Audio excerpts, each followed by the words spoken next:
Pay-to-win is referred to as purchasing in-game content with real-life currency that can provide the player in-game advantage or further advance in-game. In other words, speeding up progression.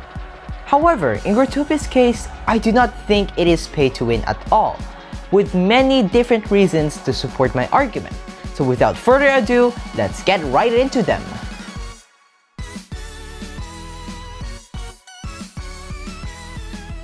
As how Ubisoft's Seth and Hamu would describe it, Growtopia is a free-to-play game and I don't think that is ever subject to change. Unless a company like EA takes over. The game is free to download on Google Play, the App Store, and on the Growtopia website. On top of being free to download, Growtopia has also more content for free-to-play players than pay-to-win players. For example, only pay-to-win players are able to obtain the items purchasable with vouchers during voucher days. However, is it possible to fork out real-life currency to do roles, carnival quests, Startopia, surgery, ghost hunting, name-changing, world-changing, crime battling, and many more activities that the game has to offer? No. Completion of these require time and a little bit of grind. It's impossible to rely solely on cash to get past these tasks. And like the saying goes, money can't buy time. I think it's only voucher days and the Royal Grow Pass that are closely tied to being pay to win.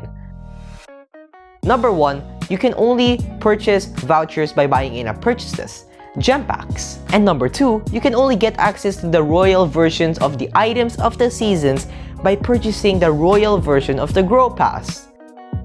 The amount of content that you are able to purchase using real-life money in-game is much more less compared to the content that you can access for free. Furthermore, purchasing these in-game content, in my opinion, does not even give you a significant advantage at all.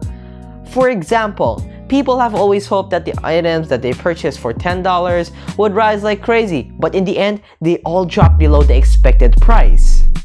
For example, in order to say that you have profited from purchasing the Crown of Seasons, its price must be 10 diamond locks or more.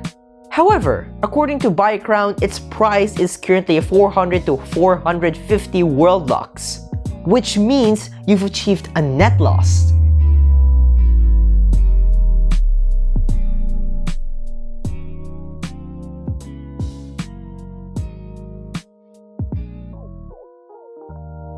So, which do you think is better?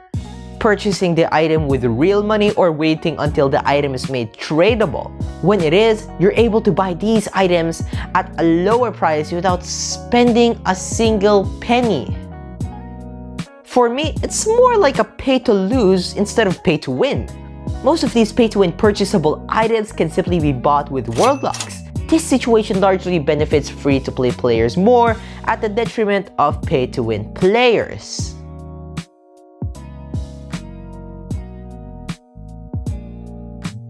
That means free-to-play players are at advantage more than pay-to-win players are.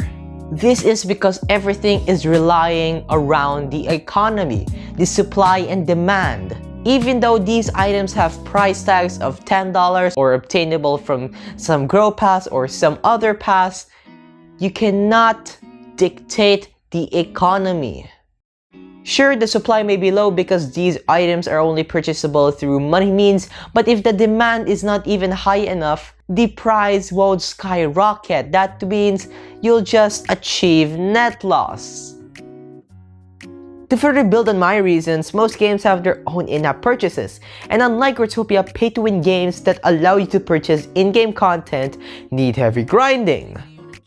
In addition to that, given that the current basis for calling Growtopia pay-to-win does not mean that Growtopia has always been pay-to-win since the very beginning, since the gem packs have been around since Seth and Amu's time. What do I call it if they aren't pay-to-win then? Ubisoft is clearly milking money out of us! That's where the term greed kicks in. This is a subjective matter, however, it is more accurate for the situation. With the current increase of frequency in in-app purchases being made available, it is possible to speculate that the greed for money is its driving force. They need money. Though this is a frustrating matter, they are a corporate country after all,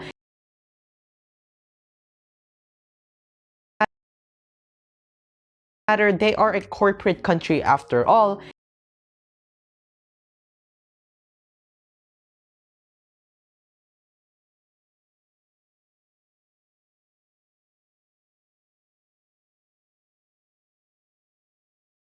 And not a group of indie developers.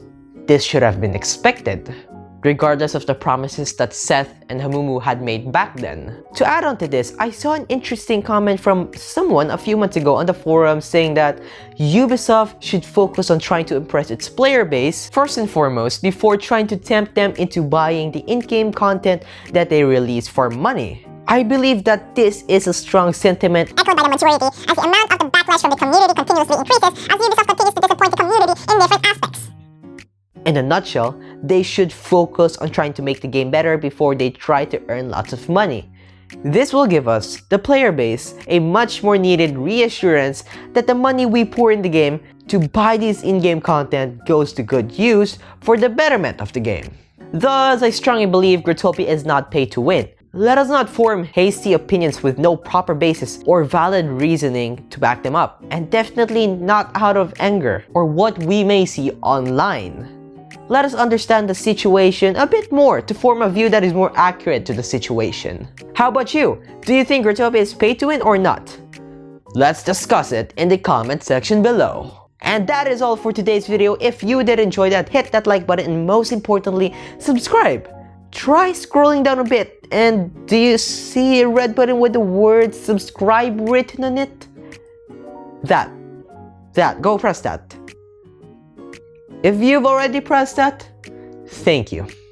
That means a lot to me. And once again, I am Jimp, and see you in the next video. Goodbye!